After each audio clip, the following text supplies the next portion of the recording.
Gibran jadi gubernur dulu atau segala macam kan, ya idealnya begitu. Tapi namanya politik ada peluang diambil. Nah, kalau misalnya apalagi maaf nih, ramalannya Gus Dur apa yang belum terbukti? Di hari tua Pak Prabowo itu akan jadi presiden. Nah, hati-hati loh ini.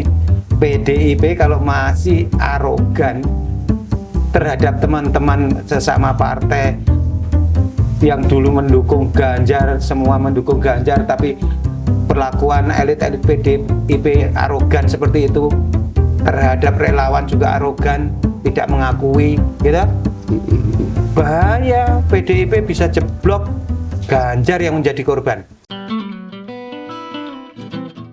Dalam beberapa hari terakhir ini, saya lihat di media mainstream ya, salah seorang kader senior PDI Perjuangan, Opung Pandanababan itu sering kali mengkritik anak-anak mantunya Pak Jokowi ini. Kemarin bilang bahwa Mas Gibran itu anak ingusan, terus mengkritik kinerja Wali Kota Medan nih, Bobi Padahal sama-sama Nasution. PDIP kan? Padahal sama-sama PDIP. Saudara politisi senior PDI Perjuangan Pandan Nababan sebut Wali Kota Solo Gibran Rakabuming Raka sebagai anak ingusan.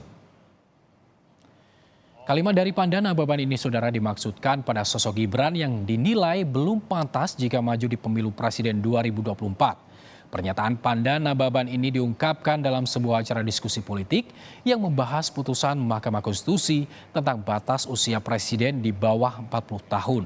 Pada menyebut Gibran masih harus banyak belajar di dunia politik. Menurut Panda, Gibran perlu waktu yang cukup panjang untuk memahami sepenuhnya dunia politik. Terus terang aja sangat kecewa dengan Wali Kota Medan, Bobi. Dalam arti kata prestasi dia, karya dia, apa dia segala macam. Ada apa sebenarnya Opung Pandanababan ini? Oh, itu Pandanababan itu menunjukkan dia lagi panik. Panik. Kenapa maaf keluarga Jokowi ini kesannya kan setengah-setengah mendukung Ganjar. Padahal Ganjar ini calon resmi dari PDIP, ya kan? Itu juga karena ulah Mega sendiri kan memperlakukan Ganjar selama ini kan. Makanya Gibran sampai lebih mendekat ke Prabowo, juga Jokowi konon juga lebih dekat dengan Prabowo, ya kan? Jadi bingung kan? Elit PDIP ini termasuk Panda. Siapa namanya? Pandanababan. Pandanababan. Panik ini jangan-jangan calonnya Ganjar tidak sepenuhnya didukung oleh Jokowi. Nah, bahkan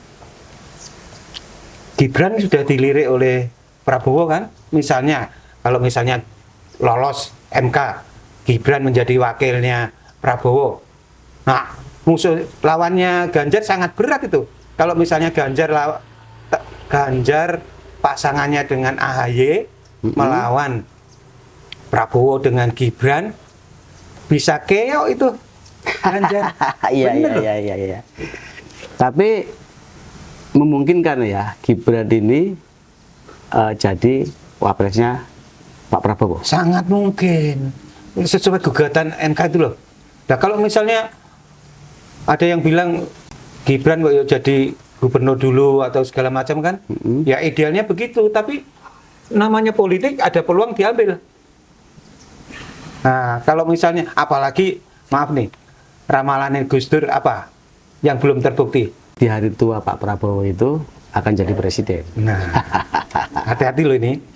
PDIP kalau masih arogan terhadap teman-teman sesama partai yang dulu mendukung Ganjar, semua mendukung Ganjar, tapi perlakuan elit-elit PDIP arogan seperti itu, terhadap relawan juga arogan, tidak mengakui, gitu. Bahaya, PDIP bisa jeblok, Ganjar yang menjadi korban. Dan kalau kita lihat dalam 10 tahun ini ya, elektabilitas PDI Perjuangan ini selalu di atas. Ya. Kalau menurut saya ini tidak lepas dari sosok kader-kader terbaik di partai itu, Mas. Termasuk Jokowi.